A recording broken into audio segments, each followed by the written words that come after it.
Hello. Could you begin by telling us your name? My name is Nguyen Van Nghia. And to begin with, could you tell us a little bit about your life in the years 1970 to 1975? 1972, 1975. Also at the time, I was army officer, served in one artillery unit. Right? I was on the battlefield almost all the time. Also, mostly after 1.5 years, also I did not have any allowance to go home to visit my family. Also, I mean my parents at that time. And for the time I served in the military on the battlefield, I have learned some also the negative side of the communism. For example, so one time we entered the zone that were invaded by the communists, and so we recovered that area, and we found out some book they taught the kid how to instead also mathematics calculation. Instead they taught the kid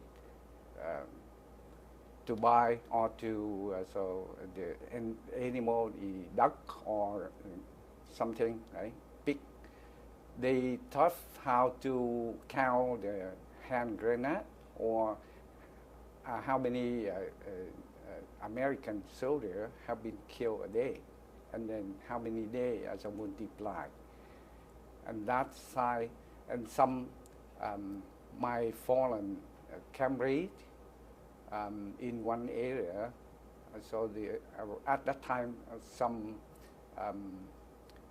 people want to recover the corpse of the fallen soldier, and in that area, even they were civil.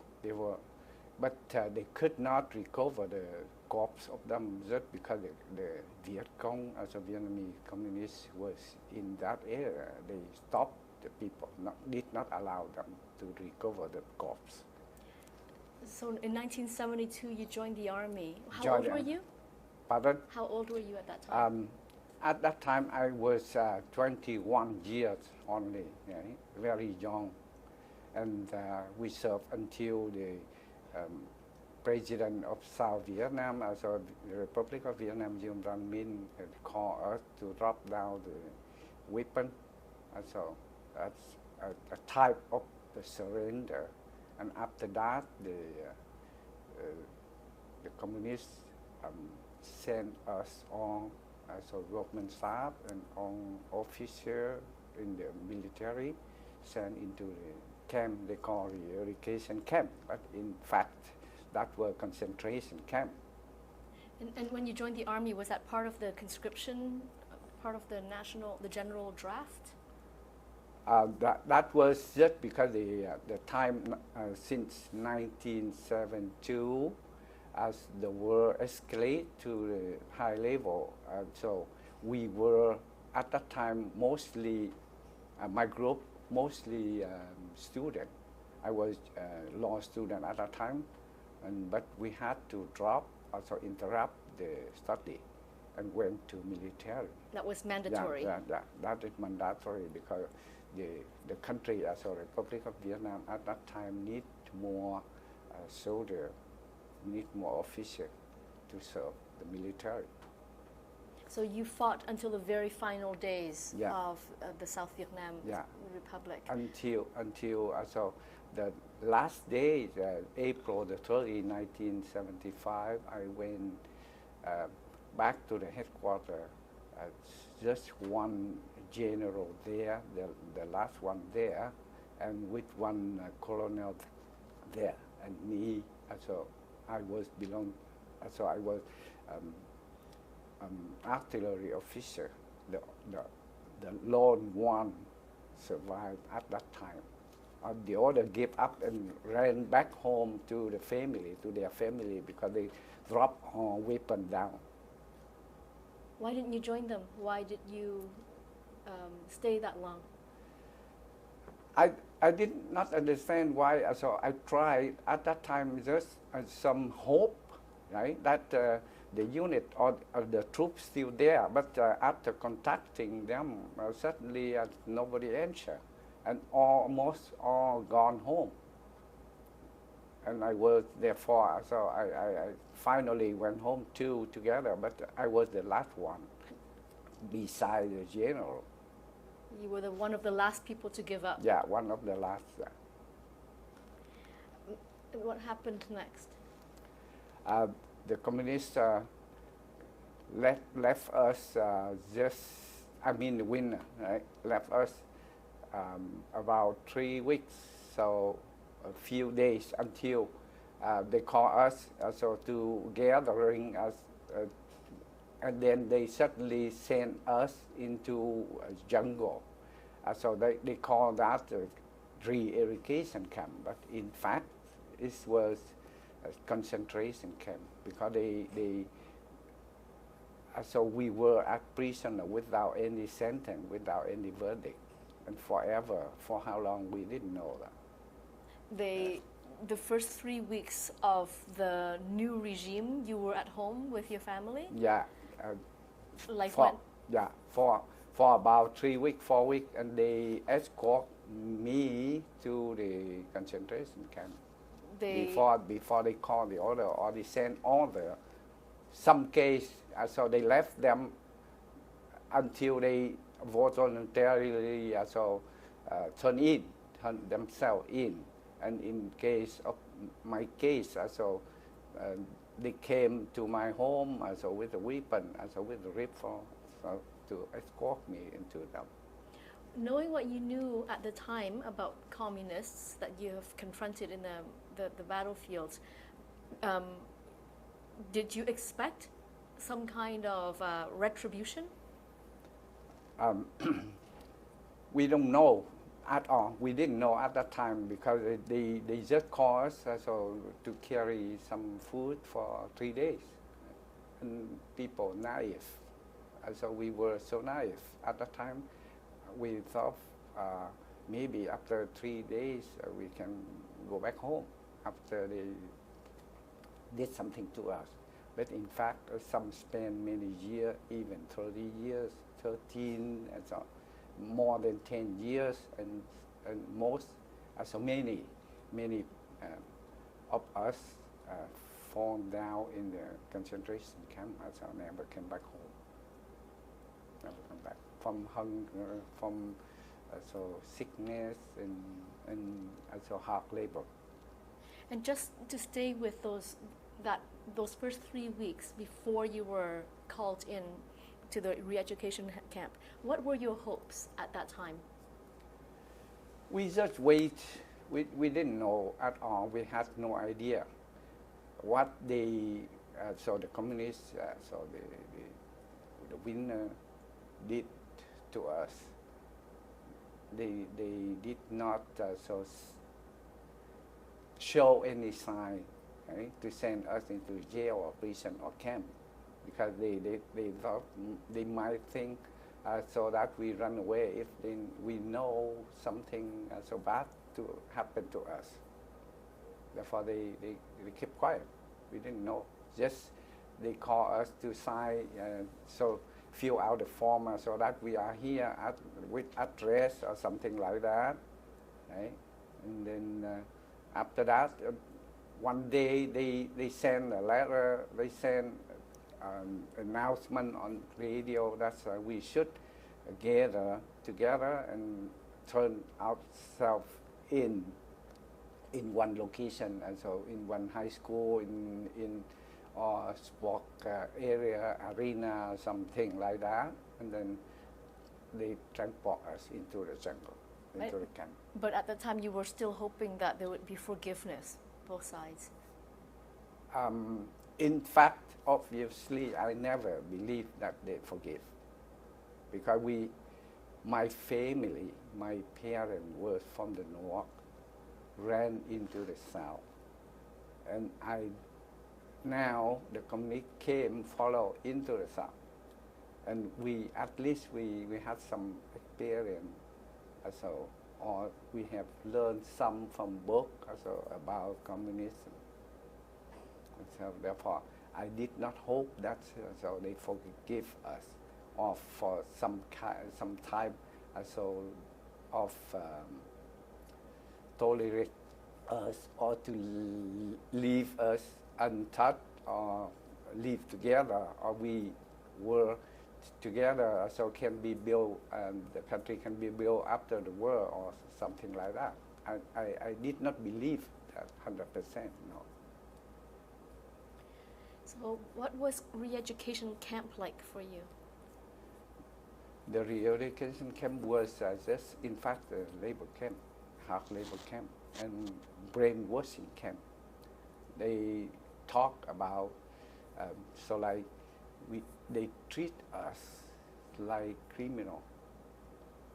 Always, so like killer. So like they said, we commit criminal against the folks, again, something like that. Right? In fact, so I strongly believe we just defend our country, South Vietnam, against communism, against the whole East Bloc of Europe, China, mainland, Soviet Union, and Cuba, North Korea. Where were you located? In Trung Thien, no, sorry, you mean the re-education camp? Yeah. In Tây Ninh. Tây Ninh was in the about 2 hours from Saigon. In the jungle? That is the jungle, yeah. That is the jungle. It's not a city. What kind of labor did you have to do? There we had to build a home. I mean home with the leaf, with the wood, with anything from the tree, right? We put down the tree and build a home, and build the bed, build furniture, something, and the workmen, so they took that and for sale. They brought it to the market to sell. They make money, and we work for free. And even so work for free, but we did not get enough food.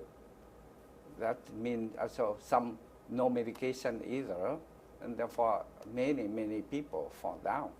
And that's the type, I think, so until now I believe that's the way they kill us, but without shooting us, without spend any bullet. That is, yeah. How long were you kept there for? Over 3 years, until they released me, and then I ran away from home and from the country in 1979. You tried to leave right away as soon as you came home. 1 year after 2 attempts, right? Unsuccessful, also failed attempt. The third time, also I reached Malaysia with a boat. I ran with the other 400, more than 400 people on one boat out of Vietnam. When they released you, you came back home to Saigon? No. I just overnight, also with my friend, one spot, and they changed to another spot, just because so they took over. They eliminate your name out of the family list.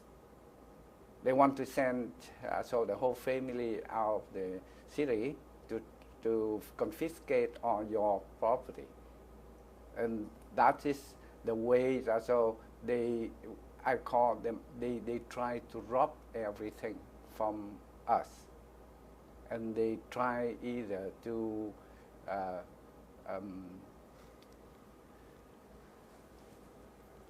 eliminate the whole generation of government staff, ex-government staff.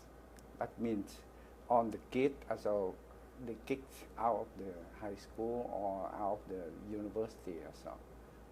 That is that was the reason we risked our life. We ran out the country by boat. That caused both people tragedy. Did you try to leave with your entire family or just by yourself? I live by myself alone, also with friends or some, right? As I said, because if I stay, came back home. If I stay with my parents, brother and sister, they will send the whole family into new economic zone, and they confiscate the home and so on. And there are so no way to build your life to make your life because you know, with all hand tools, so like the hoe, so like the shower, so like, right? You plow, you cannot build it on so the new land, nothing there, no rice, no food, nothing there. They call new economic zone. That means you start from you start from empty hand. So you didn't see them, you didn't see Therefore, since then, I did not see my parents back until now. After 40 years left Vietnam, I did not see my parents and my family back. So where did you live for that year that you were trying to leave? The year I saw in around Saigon too, right? I was there, but I said I overnight at my friend home, and then the other friend. So I change the location every night or every few days. Just don't let them catch me again. So you were released. Officially, you were released. You didn't escape. You didn't escape from jail. But even after, you were living as a fugitive. Yeah, the two reasons about 1978, they planned to catch all the release officer again for any reason. Maybe at the time I saw they prepared a war with China or something. They planned. We know some already have been catch again, and therefore I ran away totally. I did not appear anywhere. I tried to hide myself.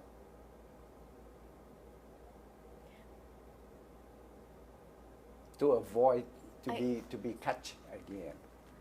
So how did you spend your days? That is so. One time with my friend, so I live there. For example, I asked a friend to let me sleep there one night, and the other night, what I can, where I can, where I could sleep, just like that, homeless man. So like that. And then you tried to leave Vietnam twice. Can you tell me about those two times that you failed? The two times failed just because one of my friends organized the secret fleet away from. He built a boat or something, a small boat. But I wasn't home. He came. He dropped by. He said, "Okay, Nghia, go with me," for example. But at that day, I wasn't home. So I mean, at that address he won, and therefore he and me, we did not meet each other to go together, and therefore he left, and now he is in Australia. Yeah. And the second time, we have been discovered or detected by false police, and therefore we had to run away from location where we want to load onto the boat to flee Vietnam. That was the second time. And the risk of getting caught would be another stint in jail. We have to run right away. If something, we smell something, so like we have been detected, right? So they know, somebody know, or some, just coincidentally, some folks in that village or around that location area saw us, and they report. Therefore, if somebody saw us in the day, we had to run away. If not, we had been caught. Did anybody get caught from that second time? Caught, yeah. And then what about the third time? The third time, that was one big boat they built, and the owner of the boat also gave false police bribe, and therefore they ignore, they look away. The false police look away and so let them, the people, and so the boat depart with over 400 people on that. How big was the boat? 6 meter by 21 meter boat. That's a fishing boat, the normal one, a fishing boat. What were the conditions like on the boat? The condition was that so we just spent, we carry some water and light food and dry food, and we spent 3 nights and 3 nights and 4 days until we reach Malaysia waters. And one tugboat carry us, but wait 2 more days until we are allowed to land on Malaysia, Pulau Tangga, one island in Malaysia, refugee camp, Pulau Tangga refugee camp. What year was this? So that was June the 6th, 1979.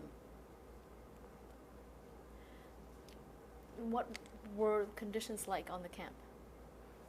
On the camp, so the United Nations provide us food and water, and so just for example, I was empty hand, nothing to even for sale, or right, and so we just live from United Nations food,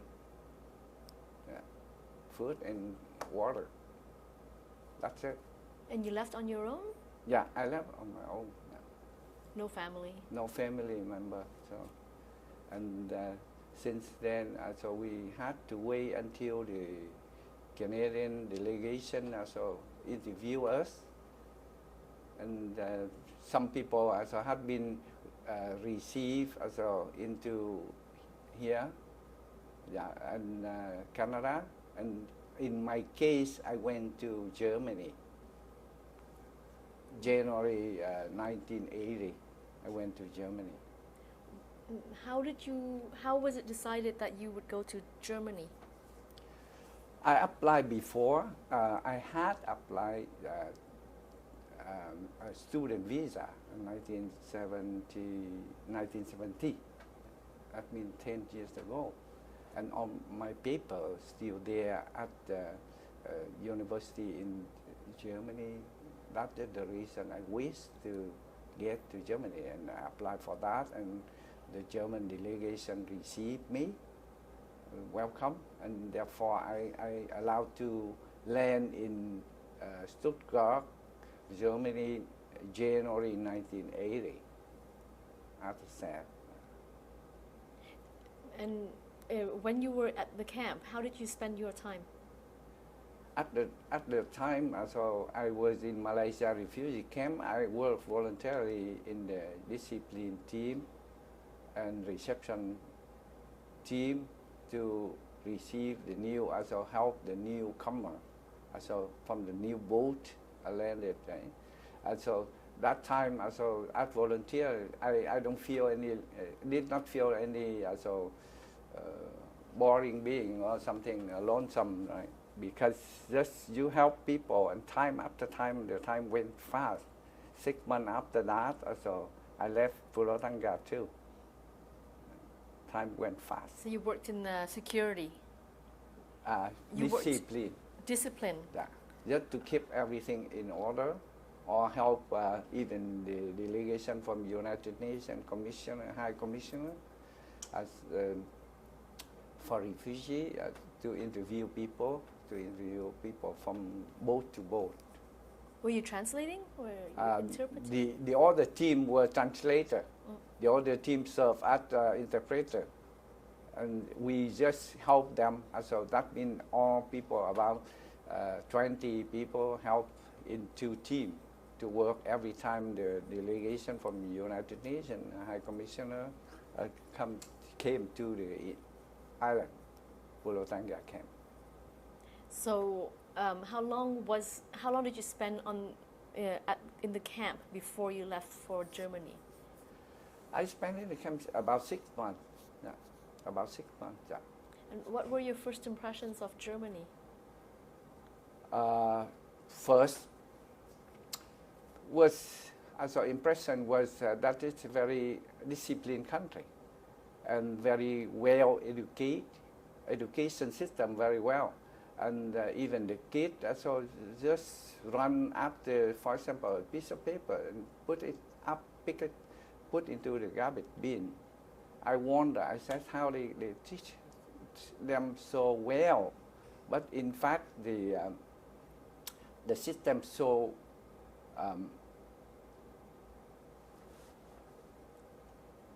well organized, and everything also people make people feel safe, even everything. So like here we have that a unique medical system over there too. Everybody feels safe, everybody has also something to cover, social system and education system, and even they support us as refugees at the beginning to support us financial, send us to the German language class for 1 year full. Not we didn't have to work. They support, so like welfare, a type of welfare, right? And then in some case they pay even the unemployment insurance for some people who had a working time in Vietnam before, so like nurse or so like mechanic, so like, or some people work for the company, German company like Mercedes, and so they pay unemployment insurance, and they support us like that, and they give the high school student to learn 3 more years there to get the graduation from high school, and they help them to get into the university easily. That's lucky. For example, also make it simple. Also the who graduate high school from Vietnam after 1975, the German did not accept that and let them learn 3 more years to repeat the graduation, high school graduation, and after that, these students spoke German perfect after 3 years, high school, repeat high school, and they attend university more easily than the other one, even more than the visa student before 1975. In your case, in my case, they offer me one spot to study in Germany, but just because I work on my own, I thought that time, so I should start to work to save some money to send to Vietnam to help my parents, so send secretly, and therefore I start to work, but after that, they changed the program, and so they did not support me, case like my case anymore, and therefore also after 3 years, 4 years, you can drop your work. You went back to school.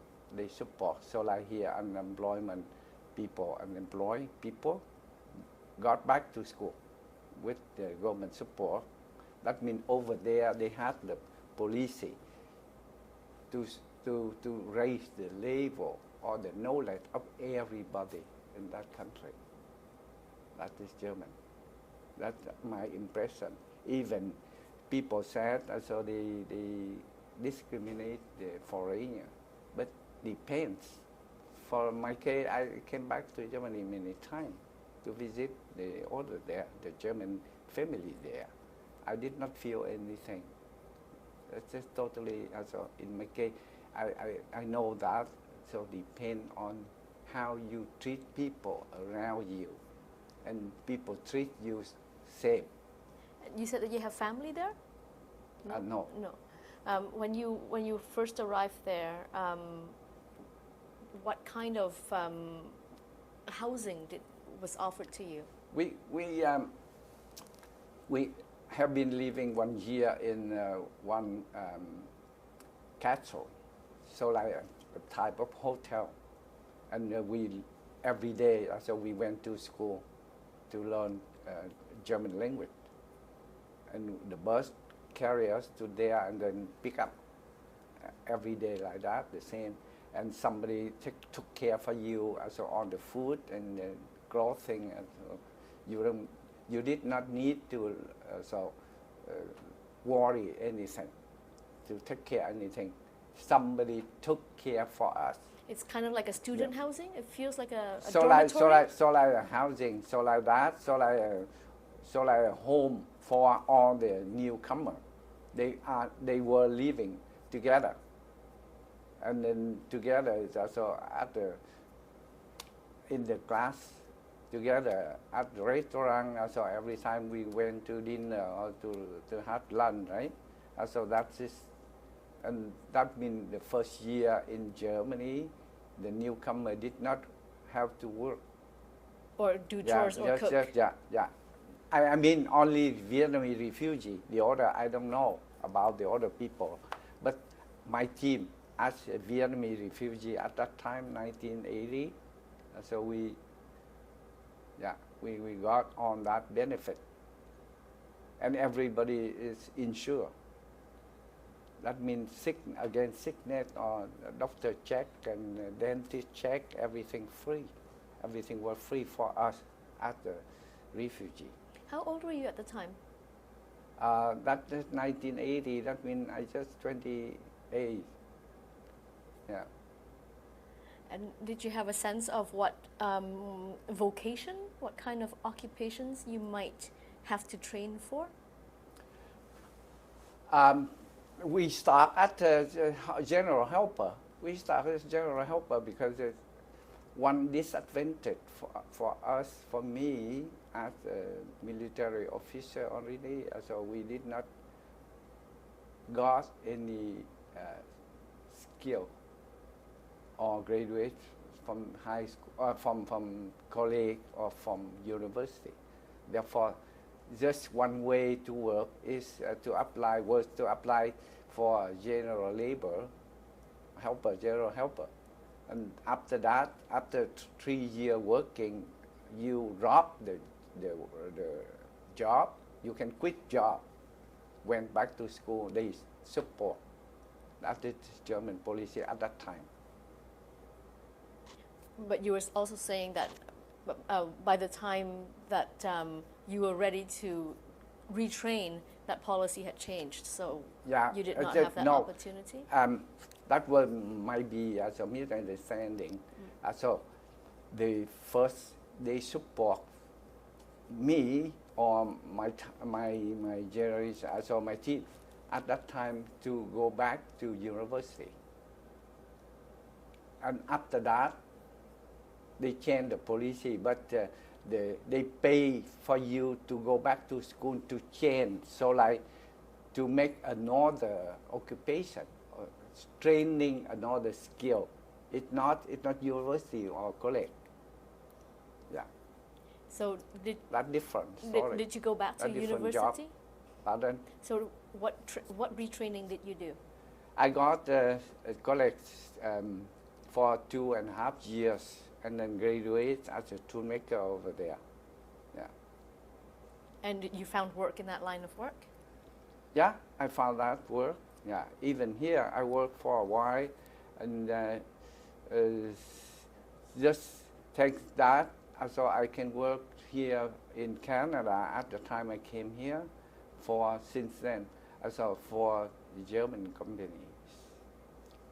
And most of my employer was German. How did you come to Canada? I came to Canada after I got married with my wife here in Canada. When was that? Yeah.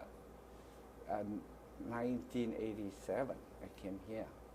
So about after 7.5 years in Germany, I got to Canada. If I know before, I applied from Pulau Thangya refugee camp in Malaysia, applied to go right, to go to Canada. Instead, I make around 7.5 years later, I came to Canada. In my case. But I suppose that you have had a chance to find out about what the settlement period was like for people who arrived directly from camp to Canada. Do you know enough to compare the two, your experience in Germany and your friend's experience here? Yeah, in Germany also, they left us 1 year free of work just to learn language, and after that, also some went back to school. They helped back to high school, right? And then here in Canada, as I know, most also the lifestyle different, and for most Vietnamese family, refugee also start right away the job to find a job. Even they did not speak English at all or not so well, but they start because they want to make a living right now. So right away in Canada, and over there no.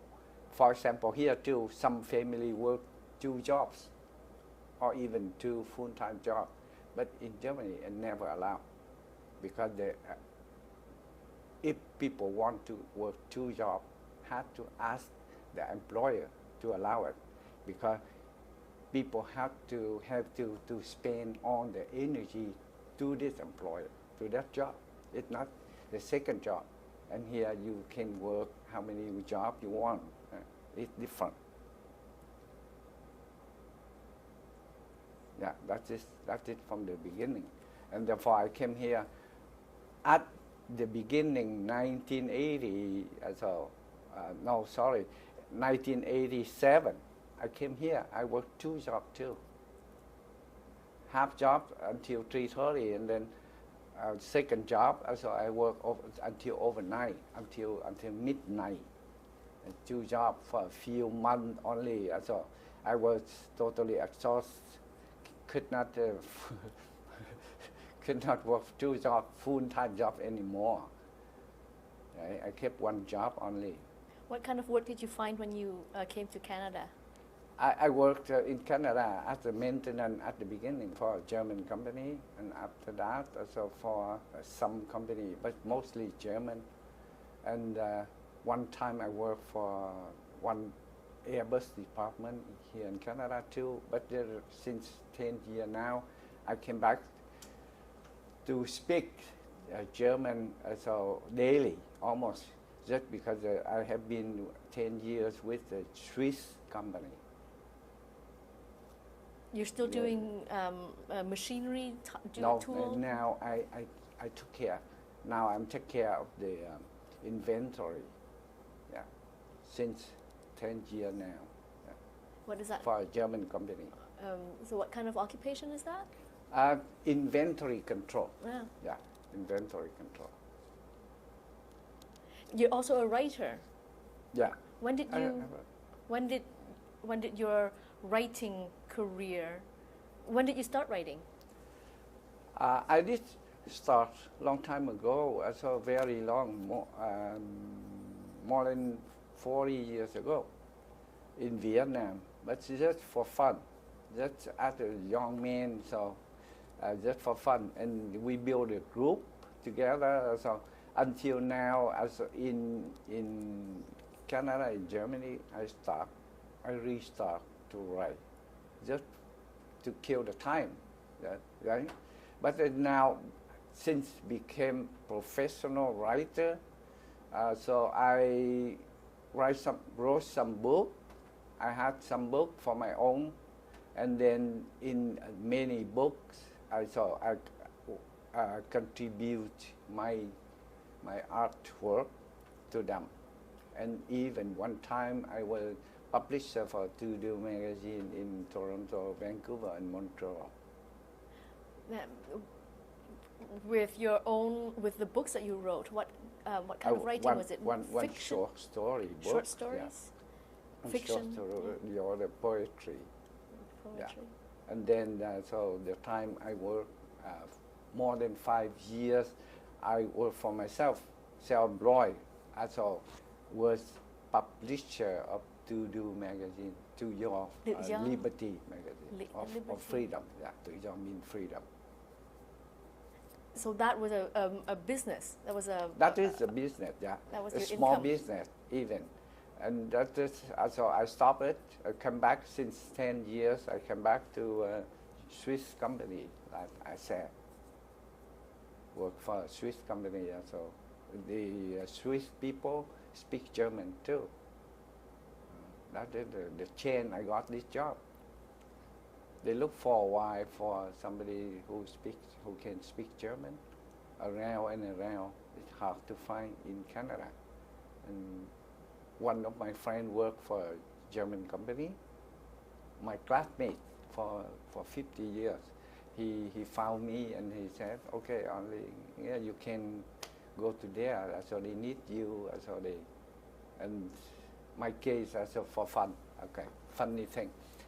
The employer invite me to sushi bar because they order reefer, and then we ate during having dinner together. So he asked, "Yeah, can you come to help me to open one company here in Canada to produce the awnings for Swiss company, for mother company is in Switzerland, and he opened that company in North America. And since then I stick with the company. Even now I'm over 66. I'm still working, so they did not want to let me go. Thanks God, I can say. You're not just an employee, you're one of the people who started up the branch here in Canada. No, I still also work together with them, so I am happy with them, right? I'm happy with them, so I think I stay so far I can, so long I can work, and after that also I will retire, and therefore I don't want to do business anymore now.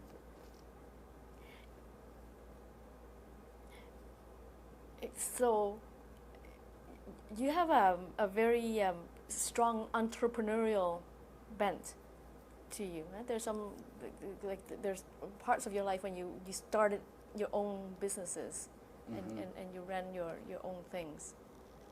Yeah, I can restart better right now. So I just think, as you ask, I think after retirement maybe also to kill the time, right?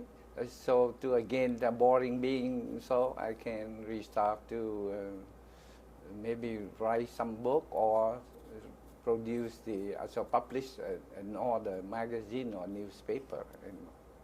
So that as a hobby. It's not to make money, but for fun. That's fine. Yeah, that I think. Yeah. It's a dual career. Yeah, dual career. Yeah. You've got your job in the Swiss company, but you also have your writing. Yeah, career. still right now I'm writing. I keep writing part time for some magazine here.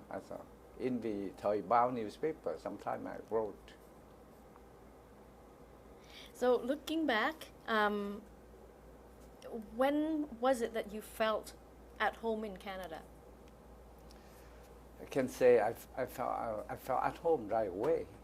1983, I visit my auntie here in Canada, in Toronto, for 3 weeks. I know Mississauga already, and my wife came to Mississauga from Vancouver, and the time we got married in Mississauga, and since then I have been living in Mississauga over 30 years. And so I felt from the beginning, just because one factor is my in-law family are here. They have been here more than 30 years. And so I have somebody. I was not alone. Right? I had somebody. And now I have the 3 kids born in Canada. And from the beginning, we just marry and get to Canada. I felt here is at home right away. One or another factor more important, I think, just because I have left Vietnam more than 40 years. And I found Germany as my home already for 7.5 years there. Right? And therefore, just Canada is, so for me, it's not the first country I reached outside Vietnam. Therefore, so I felt very comfortable so happy to live in Canada too. What were the challenges and obstacles that you faced as you made a home here? Almost nothing. I got the job right away after I came to Canada. I got a job right away. And after that, I worked non-stop. Even one time I was self-employed as publisher of the studio magazine. I was too busy to think other things. And almost no trouble. One thing, fortunately, also all English, what I had learned in high school, it came out. I did not attend any English class here in Canada. Even I speak not so well like you expect. But it helped us at least to communicate with people every day. Right? It came automatically, slowly from my memory, because I had learned it from high school time. And what were the things that helped you integrate? So it helped me. Also, one factor to help me was I know also what were bad. Our tradition there are bad thing, negative thing, and good thing as a positive thing. So we screen it, we pick. So what good we keep. Right? I always like that. So we have not to keep everything. So like our parent or grandparent time to keep it, and you adapt easier into the new life. And even the lifestyle here different, the culture different, and they have positive thing. We have to import it or to absorb it into your body, right? And so therefore, so we think life is easier. It's not like so you keep your tradition, you never adapt, you never so integrate into new life, new social system, right? That helped me. And how do you feel about the life that you and your family have made here in Canada? I feel happy. So I have 3 kids, one 32 and the other 29. Yeah, the third one 27. So I feel very happy to build a family like that. And one work for the government. The second one work for one private company, and the third one as a teacher. It's all big. I don't worry to go to retire. To retire now, it's okay time.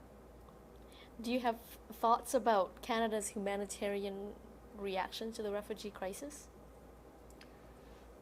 Yeah, that helped very much, first of all. So at the time, many thousand, 100,000 people run out of Vietnam and are waiting or were waiting at refugee camps around the world, mostly in Asia. So is somebody there open the arm to get them, right? To arm them. So Canada first. And the order in Europe and American, and so all the country. But Canada is, I know there was two program to to activity from people, from the folks, one in Ottawa and one belong to Ontario, just to what is that called, the name, Operation Lifeline from Ontario, and the other project 4,000 in Ottawa by the late city mayor. Right? So that's helped us to get out of the refugee camp, because sometimes imagine, I look back, a lot of Vietnamese refugee were waiting in Hong Kong, and no country want to get them.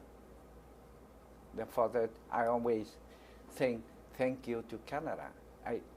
We people always sing thank you Canada, or say loudly thank you Canada, because Canada opened arm right away, one of the first country open arm to get all Vietnamese to get in here. Yeah, but in turn we pay back somehow to Canada. That is the way we are living here. Instead, for example, they get us in, and for example, get the refugee did not work at all, and just hope from support or social welfare or something. That's what is happened. Therefore, so we pay back. That is proof that we thank Canada. We think we pay back to Canada anyhow, and now we did, and now we are doing. Yeah, that is to reduce so the number of the people at the refugee camp, so right, to ease the crisis. Do you discuss your experiences of war and resettlement with the next generation? Yes, often. So I told my kid, so I show my book, so some article from newspaper or something about refugee, some successful mirror, at the mirror I show my kid, and my kid, and now they adapt this, also you too, and sometimes they found some article on the newspaper or the internet about some successful Vietnamese family. They send to me that they look at that right? It's sharing. Right? I know also all my kids know about the war in Vietnam, about the both people tragedy, about why we left the country, and why they were born in Canada, not in Vietnam. Do you write about these experiences in your books? In my book, in I wrote mostly about that, about the time, also the war time in Vietnam and the refugee time. Right? And what can future generations of Canadians learn from your personal experience and Canada's Southeast Asian refugee program? So my advice is, for next generation, I shall never believe what the communists say. Look what they are doing or what they do. For example, they said they want to reunite one nation, right? As a one nation. But in fact, so far they treat the South Vietnamese still bad or unfair, because they control the power. They were from the north, and they were communist, and Republic of Vietnam, in fact, were a country United Nations recognized. That means, so like North and South Korea, South Vietnam or Republic of Vietnam were independent country, democracy country, and invaded by the North Vietnamese, by the communists. And in fact, South Vietnam defends itself against communism. It's not a civil war between brothers. That is, and that is about the war. I advise them, and this one more thing. If they know how to treat people, like you have been treated by Canadian. As a refugee, you have been treated how? You treat the older refugee the same. That's, I think, so we always open our arms. Same way Canadian open arms to receive Vietnamese refugees. Then to also reduce on the painful, on the suffering, also the other people suffer. That is my advice to the next generation. Thank you very much. Thank you. Is there anything else you would like to add? Anytime also you need something about new project regarding, for example, military time or regarding, yeah. Is there anything else that you would like to add? Yeah, I would like to ask the Vietnamese parents, so this generation, so for the sake of the next Vietnamese generation, that parents don't worry that your children cannot speak English. So like we are old, we can speak English. Only worry that the young generation cannot speak Vietnamese, so that's mother language. And so long they skill, also they still speak Vietnamese, they still have all, or they can learn Vietnamese culture, tradition, and the also all value of the Vietnamese family. The next generation can learn. So far, parents should send out their also the children to Vietnamese language school for them to learn some Vietnamese mother tongue first. Don't worry. Also, one more, don't worry that they can speak English, but worry that they cannot speak Vietnamese.